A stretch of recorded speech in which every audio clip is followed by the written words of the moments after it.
Hello and welcome back. Today we're taking a look at yet another Adam Jones Les Paul standard.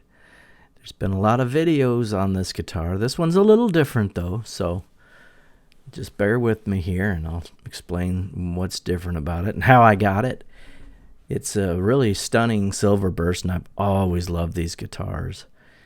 As a matter of fact, I had one. It was a 1980 original, and it had a DiMarzio installed on the bridge with a mini toggle switch by the controls, which a lot of people used to do in those days, and it was fantastic. I really shouldn't have got rid of it. So part of the reason why I got this is because I missed that so much. Plus, I had heard really good things about these. Now, of course, this guitar is the signature model of Adam Jones from the band Tool. You see him here with his Les Paul Custom Silverburst, and I believe that's a 1980 that he has as well. Correct me if I'm wrong. I'm not a huge fan. It does look a lot different, and you see he's got a lot of dark around his Silverburst. And this one does too, and it has the teardrop style of burst edging rather than just the rim, which I find a little more appealing. Maybe it's just because I'm old school and that's how I remember them being. But you can see that this has EMGs in it. So I did not get the original Adam Jones pickups with this. I picked this up off a guy from Reverb that had it at a really good price. Apparently he got it at Guitar Center, and it had a blemish of some kind, of finish blemish in the headstock. But these are the Zakk Wylde EMG pickups, and anybody that's watched my channel for a time knows that I'm a big fan of the EMG pickups, and I've had a lot of those in my guitars. I used to replace every bridge pickup in the metal guitars that I used in Blackwater. I'll leave a link to that in the description. You can check out Blackwater, which is really great metal.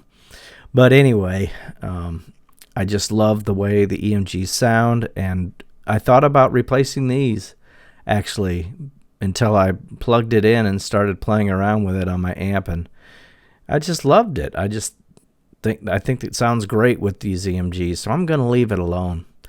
I'll show you something, too, that is a little interesting about these particular pickups, or any EMGs, really, and that is that they have to have special pots. They have to have 25K pots. Now, they don't have to have 25K pots. A lot of the pickups that I put in, I just put in the pickups and used the 500K or 250K or whatever was in their stock, and they seem to work fine.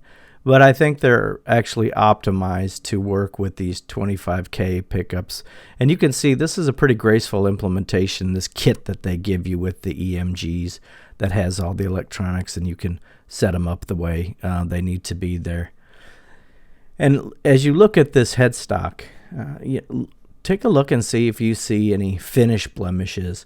You know, maybe those little dots next to the D tuner.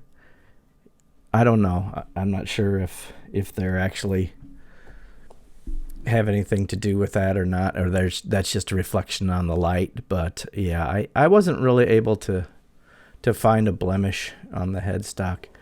But you can see that it's really just a beautiful, beautiful guitars. I mean, if you like Silverburst, you're going to love these guitars because they're made really well. And this thing is set up great. It has Ernie Ball Paradigm Ultra Slinkies on there, and I had never tried those strings before. They're supposed to be more resilient, more stronger and reinforced, and I guess they have some kind of treatment that it doesn't get rusted as easy. The strings are treated. So, yeah, and you can see also that it has the Dunlop Strat locks, or are those? No, they're the Diodario. Sorry, the Diodario or the D'Addario, whatever you want to say. Strap locks that came with this. So it didn't come with the original pickups either. he had sold those somehow. There's a better shot of those D'Addario strap locks. They're pretty cool. They actually have a little pin that you pull out that kind of goes into the Phillips screw there. So yeah, I haven't put them on a strap yet. I hate locking a strap to a guitar, and that's the good thing about these and other different strap locks is that you can use a regular strap. You don't need to use the actual locking mechanisms for that guitar. So you can put any strap on there, really. But you see it's also just a black back. It's nice. I will say it's a little dusty. I probably should have taken the polishing cloth that came with it and dusted it off a little bit. But, and here is the aforementioned dusting cloth, guitar polishing cloth, as well as a Gibson strap and the truss rod cover, which is fortunate I have that. The Gibson bag has the Gibson multi-tool in it, which is actually a pretty handy guitar tool to have, and just the paperwork that came with the guitar. There's the interesting headstock design. I'll get a close-up of that in the back of the neck, which is really smooth, and it's a nice player. I mean, it really is honestly one of my favorite Les Pauls to play.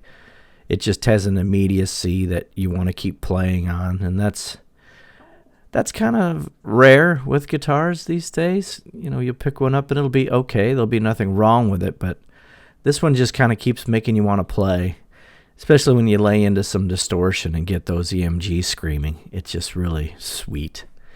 So there's that headstock design I was talking about. That's Adam Jones' personal design that he came up with, which I think is cool. I like those touches on custom guitars. I'm not a huge Tool fan, but I do like them. I like a few of their albums. I had Undertow, and I like that pretty well. I just don't really gravitate to much of their music, but there you have it. 2022 Les Paul Standard Adam Jones. Thanks, and take care of yourselves.